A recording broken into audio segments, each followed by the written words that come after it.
Welcome to the Altered Call podcast. For the next couple of weeks, I'll be sharing a series of interviews that I participated in for the New Path, New You podcast. Ron is a good friend of mine, and I hope that you enjoy our discussion. During this short break in new material, start defining unique minimum standards for your discipleship path, build an authentic relationship with God, and start listening for His voice. We will have a lot to talk about when I get back. Enjoy. Last time we asked the hard question, are churches failing men? Today we're diving deeper, and if you've ever felt like the world is calling you to stay comfortable while your spirit craves something greater, this is your wake-up call.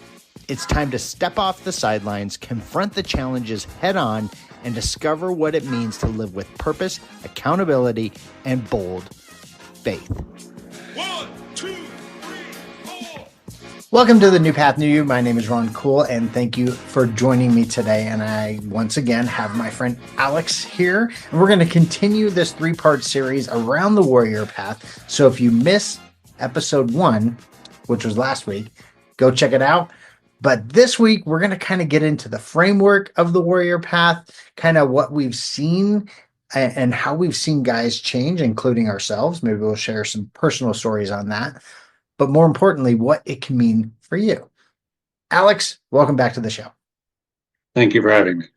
I know we talked a lot about your background leading up to this point, and we kind of teased last week some like things we've learned in the process of doing it. So before we get too far into it, why don't you just kind of share the framework in a broad sense?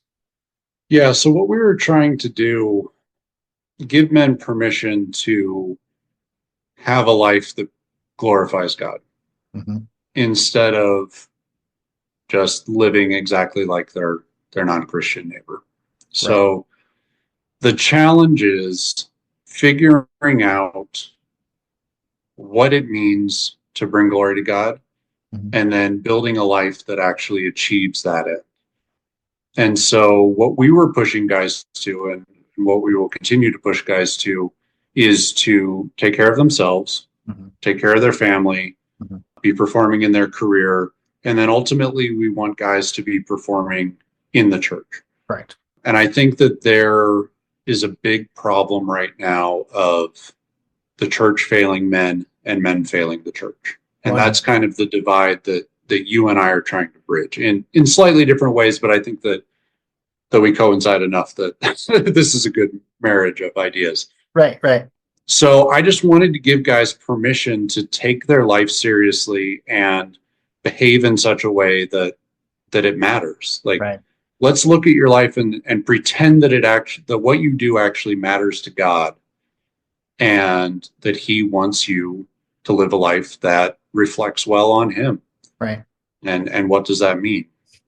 So that's kind of where the general idea came from. Right. And we can get into the specifics, I assume, in a moment. But yeah. The general idea is just to have strong priorities that will protect God's glory in the process. Well, I think you shared something with me on the phone the other day where, I talked about boundaries, and I kind of hinted at that our last episode, but you're actually helping guys build boundaries that they're unashamed about because it protects what God's entrusted them to have. I've used that. I've grown in that tremendously, but I think we've seen a lot of men, we talked about them being vulnerable, but the other thing that is important is not only are they being vulnerable and real and honest and wanting to change, they're actually taking the steps that is needed to change. Yeah. And we've seen that over and over and over again in these groups. I think people are wondering, what are you talking about? like let's hear some of these life-changing stories, because they have been life-changing. We've seen guys go from completely broken to thriving as a husband, father, and a career by reprioritizing. And everybody that's listened to the show knows my priorities. It's God, spouse, kids, everything else. it can easily get out of whack. And that's why it's really important to have men in your life to call you out. So, Alex, I'm going to turn that over to you, and it could be a segue into my story with you. Your story is an interesting one because I think you were sucked into a mistake that a lot of Christian men who are trying really hard make, which is the confusion between church and God. Amen.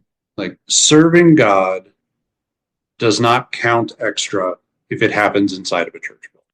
Right. The reason that we prioritize the things in the Warrior's Path the way that we do is because to some degree they're all dependent on each other.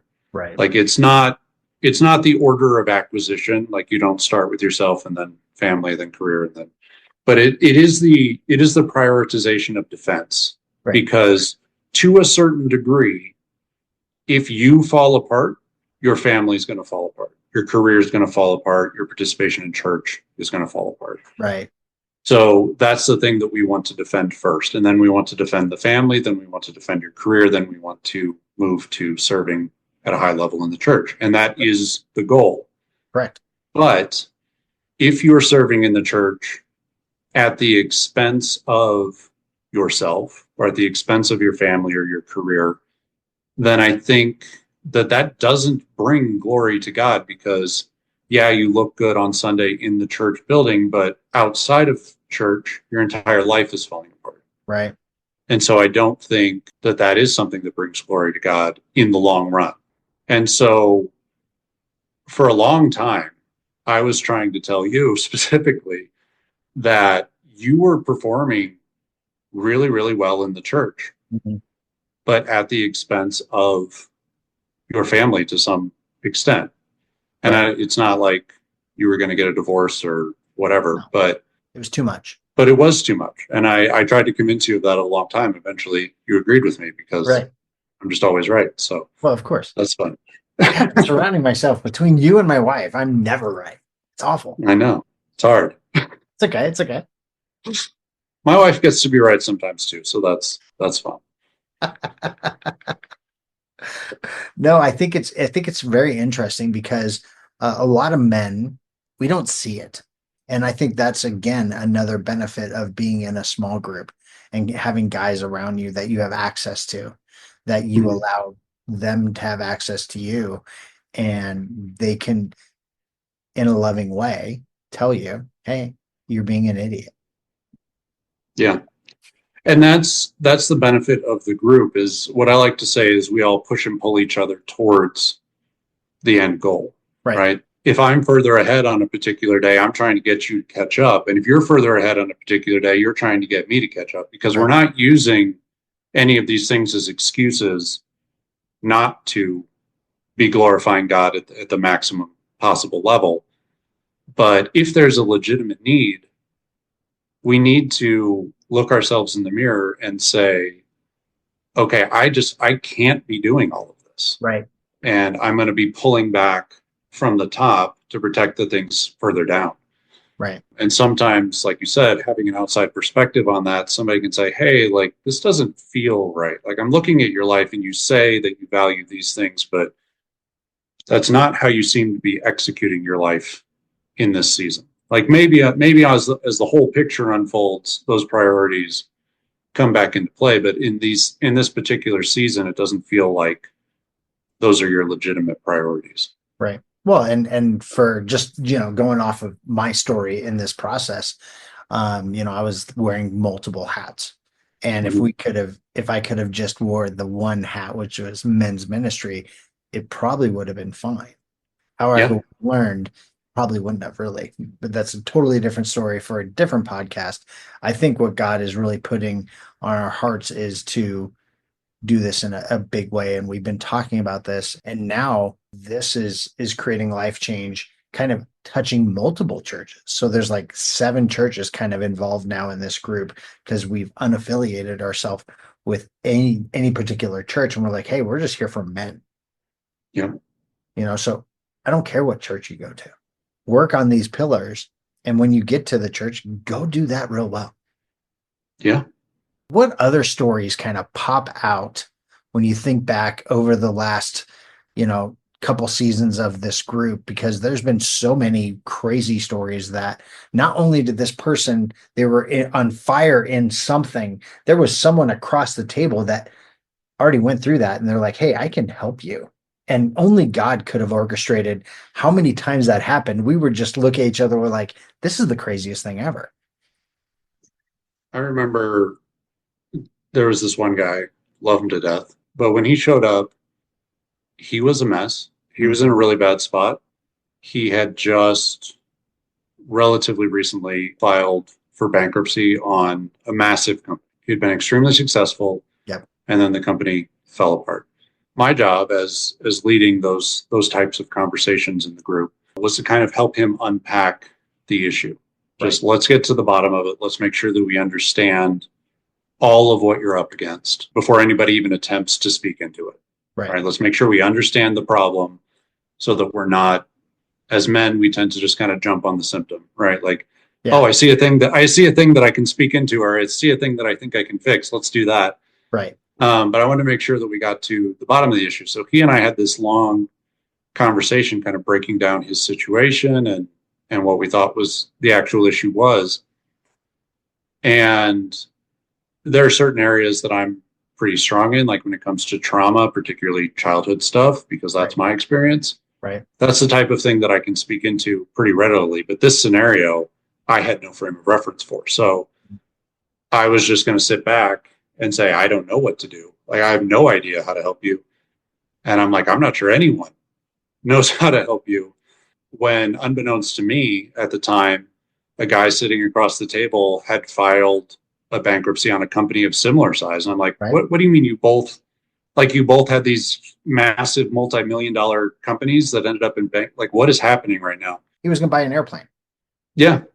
Yeah. Just like he's talking numbers that I can't even conceive of. And so I'm like, I don't know how anyone would have a frame of reference for this. And then sitting across the table was a guy who had done the exact same thing, I don't know, 15, 20 years prior.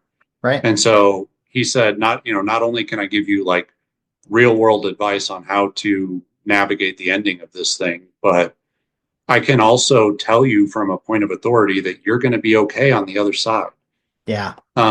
And those are the types of things that as Christians, we want to be able to say to people, like, God will take care of you. God will provide, all the platitudes that are nice and fun. But having someone in the room that says, no, I actually did survive. Yeah. Speaks differently. Yeah. It's a very different experience to have a man look at you and go, no, I actually did survive this thing, and I'd love to help you through it. Yeah. And those are the types of connections that we strive for in this group. Yeah. To make sure that men, to the degree that we can manage it, aren't walking alone, but have somebody to champion them through the process, which I think is really important. It's vitally important, and it's interesting because the one thing that you're very good at, and I'm not as good at, is allowing space, just silence. And that was something you had to coach me on, like, just let the space work. And you explained it, and I'll probably butcher it, and then I'll turn it back over to you. Once someone responds, that guy thinks he's gone deep enough. So he's like, okay, I've already gone deep enough, so I don't have to keep going. We're done. And you're like, no, you got to let him go as deep as possible. So you have to everyone's got to shut up and let that guy talk. So you want to talk about that process for a second? Because I think as men, that's really hard because, one, we don't listen that well. Right. Just ask your wife. 100%. Right. And that's part of most married problems is the guy doesn't listen. As the wife's talking, it's you want to touch base on that? Because I think it's important. Yeah. So this gets more into facilitation, but I think that, but even as a participant, it's tempting when we get uncomfortable, we try and solve a problem. Right. And so when we're in a situation, we're like, oh, I can help with that. Like, and if you jump on the issue too quickly, then the person who's sharing will say, oh, I'm getting help. I want help. I'm getting help. Let's just stop here. Right. And if you can hold that back until you get to the actual bottom of the issue, that's how you make sure you're not addressing the symptom. Because sometimes a guy will think that their problem is with their wife or their kids, when in reality it's an issue with themselves, right? And if you just focus on, well, here's how you take care of, like, here's how you date your wife better, here's how you have better relationships with your kids, like, yes, those are all good things, but that's not the actual source of the problem. Right. The problem is that you feel like a failure, and until you stop feeling like a failure, you're going to struggle to relate to everybody, not just your wife and your kids. Right. So that's the issue that actually needs to be addressed, not, dating my wife hasn't been fun for a couple of months and I don't want to do it anymore. Right. And we want to fix that too, but if we don't fix the underlying thing, fixing the surface level thing just isn't going to manifest in anything genuinely fruitful. It's interesting because looking back at our groups, we've had married people, we've had retirees, we've had single guys, we've had divorced men. There hasn't been a stereotypical guy. The only thing in common is they were hurting. They didn't know what to do. And frankly, the church wasn't helping them. Yeah. You and I have had this conversation. Like, I'm talking to a lot of pastors, and a lot of other pastors are like, hey, guys are waking up and we don't know what to do with them. Well, and I think to a certain degree, I think the church can do better. Let's start with that. Right. But I also think that the church is doing what it's supposed to do, which is to speak, well, at least Sunday service is doing what it's supposed to do, which is to speak broadly to Christians and say, here are, in general, good things that you can do with your life, good beliefs that you can have, good standards that you can set. And so that just kind of inches everyone really slowly towards the goal. Like, if we're all seeking God and every Sunday they give you a little bit of a push, great. What we're able to do via discipleship is we get to look at your actual life and say, here's not a gentle push. I'm going to shove you across the room and we're going to get moving. Right. Because we have the ability to say, not make sure that you love your wife the way that Jesus would, but no, like, you seriously need to be doing exactly this, this, and this. Right. And it's not as prescriptive as that, but the level of specificity that you can get into in a one-on-one scenario where you actually know the intimate in and outs of someone's life, where you have access to the things that they don't tell their friends or the things that they don't tell, their coworkers, you can have a different impact in those settings when you have more specific information and have a group of guys to look at you and go, I've been in that spot. Here's what I think you should do. And you don't have to do it, but you can hear a couple different things and get some good ideas with where to move from where you are. Yeah, even our current group, it's very eclectic. Yeah, that's the best way to put it. They are moving all at different paces, all at different things, all at different points, but they all get a point to share. And if it's relevant to what they're sharing, sometimes it's not us talking. Sometimes it's somebody else, just like you shared it with your earlier example, right? And sometimes that's just God saying, here's the right person for you to talk to, and here's hope that you can make it through. Well, and I think that's an important point. The structure is not to have the right answers. Right. Like, I take it very seriously that I am not a pastor and I'm not going to prescribe things. Right. What I want to do is give guys permission to make their own decisions and to respond to God when he tells them this is important. Right. Right. What I want is for God to be telling guys what to do and me just teaching them how to respond to that and structure it in such a way that it can actually lead to the things that they want and not just complicate things further. So I'm not going to tell anybody what they should do or what they should believe. I just want them to be in the best possible scenario to process that information. Right. And I think that in a relationship where you can speak to and hear from God and surrounded by other men that have access to your life and can speak into your situation, not in a prescriptive way, but in a, here's what I did, I hope that helps. Right. Right. Now go off and make your own decision. Right. That is more what we're going for. It's not about answers. It's more about questions and processes and permission. Yeah, exactly. And access. I think you were really good at that last week when you had that conversation. Hey, we're not here to tell you what to do. We're here to hear what you're struggling with. Maybe someone's going to give you some advice, but we're gonna point you back to God. Yeah, and I think this is a personal thing, but I'll throw it in here. I think that in general, obviously, there's a big men's self-help kind of movement right now. Right. And what I find fascinating about it is how comfortable all of these people are with just telling men how they should live their lives. Right. Like, you just need to do this and this and this and this, and then you'll be a rock star and whatever. Right. No, like that's just strictly not true. Right. Because every man is different. And so every man should be on a unique path. They have unique opportunities, unique challenges.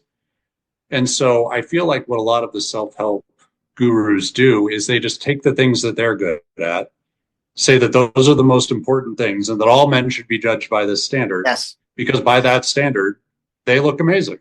Yep. And that's great. They can look amazing by that standard, but holding everyone else to that standard just feels insane to me. Right. So my goal was to teach guys how to set their own standards that are realistic for their life and guided by God. So if God, let's say a reasonable standard is X, and God says, no, we're going to here. Like, you need a bigger standard because you need to be glorifying me in what you do. Okay, step it up. Yeah. But don't do it because some guy on the internet tells you to do it. Right. Do it because God is saying, look, this is important. And maybe I'm not even going to tell you why. Yeah. But I need your time and attention over here. Right. That's my passion. I don't think that there are easy answers. And I think anybody that's selling easy answers really should reflect on it. Well, I mean, okay, so we talked about the framework, which is self, family, career, and church. And then the standard that you were just talking about. Yep. So I want to talk a little bit more about that because I think it's important how that is set up in these groups. Let's talk about the how that is structured and why it's structured that way. Yeah. So another thing that I think is worth making clear at this point is that is an optional framework. Correct. I'm not saying that it will work for every guy and that that's what you have to do. I do think it will work if you do it. Yep. But if you want to put together your own, you want to do all this work and figure out something that works for you better, great. And you've never said this is the only way to do it. No, because I don't believe that. I don't believe that at all. But I do know that it works. And I think that just having your priorities in any particular order, you get to pick. Before we get to that, let's talk about the priorities. Because you said something last group where you're like, hey, here's, your priorities, God, marriage, same as mine. But you said last week where, look, if your priorities, your career, just say it. Stop trying to lie that something else is. I think I said football. But use football. Yeah. I think that I wish guys were just honest about their priorities. I think that it would lead to a lot more clarity. Yeah. Like, the thing that you're supposed to say is that it's God first. Correct.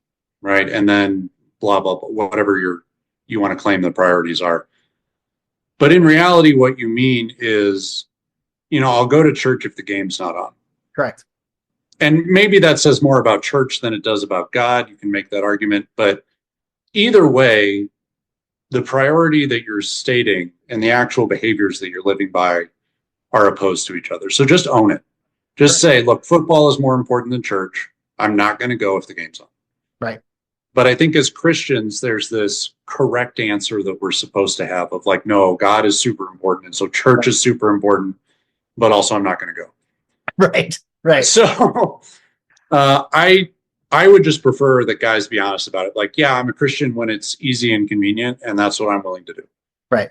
that reflects more negatively on you than on Christianity as a whole. Yeah. That's your perverse standard, not a reflection of Christianity in the broader sense. Well, and I think what happens is we get comfortable with lying. Yeah. Just in general, right? And then that bleeds over into other things, which then in turn bleeds over to how people view Christians. Yeah. Hypocrites. Yeah. And that I spent my entire childhood thinking that every Christian that I knew was a hypocrite, because what are they doing? Same here. They're not living the things that they say. I know that. Yeah. Yeah. Or they're not living most of them.